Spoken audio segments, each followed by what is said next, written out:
Bharat cricket का विश्व cup जीतता है, क्रिकेट के भगवान सचिन तेंदुलकर को जीत का जश्न मनाना होता है, तो उन्हें कंधे पर उठाने के लिए गुजरात की मस्जिद के मुअज्जिन का लड़का यूसुफ पठान आगे आता है, उन्हें कंधे पर उठा के पूरे स्टेडियम के चक्कर लगाता है। ये कुव्वत, ये ताकत मस्जिद और मदरसों के उन छोटे छोटे दानों में है जो हमारे आपके चंदों से आते हैं। मैं एक बंद पढ़ रहा हूं साहब, कि पड़ी जरूरत देश को जब जब किया कमाल इन्हीं ने, देश को एक से एक बढ़ करके दिया है लाल इन्हीं ने, दिया है लाल इन्हीं ने। मेरी नई नस्लों, मैं 3 राष्ट्रपतियों के नाम गिना रहा हूं, अब मीडिया कुछ कहे तो ये 3 नाम उनके मुंह पे फेंक के मार देना कि निकले जाकिर फखरुद्दीन कलाम मदरसों से, मत जोड़ो आतंकवाद का नाम मदरसों से, कोई इल्जाम मदरसों से। आखिरी बंद पढ़ता हूं और आजाद साहब की मौजूदगी में एक बहुत दिल के दर्द की बात कहता हूं। मैं कभी कभी सोचता हूं आजाद साहब की आखिर ये सिस्टम, ये प्रशासन, ये हुकूमतें हमारी नस्लों से क्या क्या उम्मीद करती हैं।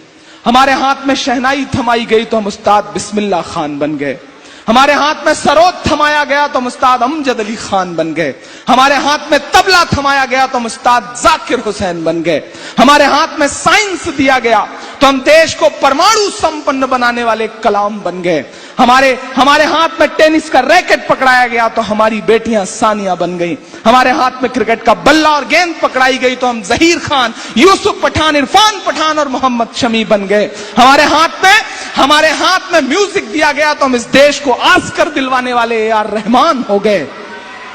चूंकि हमें अव्वल रहने की आदत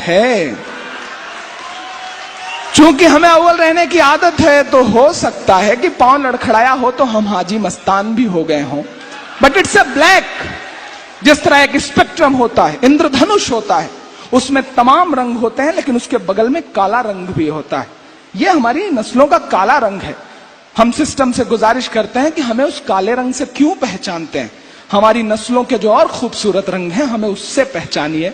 हम इस मुल्क की तरक्की में आपके साथ शाना बशाना खड़े हैं, हम पे यकीन तो करके देखिए। मैं आखिरी बंद पढ़ता हूं इस नज्म का। 57 की जंग के बाद अंग्रेजों को लगा कि हिंदुस्तान पे हुकूमत तो बहुत मुश्किल है।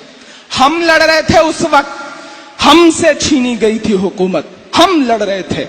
अंग्रेजों को लगा कि हिंदुस्तान पे हुकूमत तो बहुत मुश्किल है, हुकूमत करना है तो मुसलमानों को मिटाओ, मुसलमानों को मिटाना है तो कुरान मिटाओ। पश्चिमी उत्तर प्रदेश के तमाम दरख्त आज भी इस बात के गवाह हैं कि एक साथ सैकड़ों उलेमा को फांसियां दी गई और यह कहा गया कि इनकी लाशें तब तक मत उतरने देना जब तक आवाम के दिल से क्रांति का भूत ना उतर जाए। और आज हम ही कटघरे में खड़े, बोलना तो पड़ेगा साहब।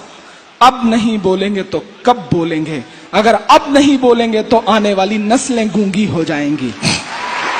मैं आखिरी बंद पढ़ता हूं इस नज़्म का साहब कि जंगे आजादी में फिरंगी लाख कुरान जलाए। माइक तो बिल्कुल राम नाइक की तरह गला खींच रहा है, मतलब बिल्कुल बोलने ही नहीं दे रहा है कि जंगे आजादी में फिरंगी लाख कुरान जलाए, किसी भी हाफिज के दिल से एक हर्फ मिटाना पाए, एक हर्फ मिटाना पाए। लिया है अल्लाह ने ऐसा भी काम मदरसों से, मत जोड़ो आतंकवाद का नाम मदरसों से, कोई इल्जाम मदरसों से। बहुत शुक्रिया, बहुत मोहब्बतें, बहुत मुबारकबाद रोशन बेग साहब को इस बेहतरीन मुशायरे के लिए। शुक्रिया।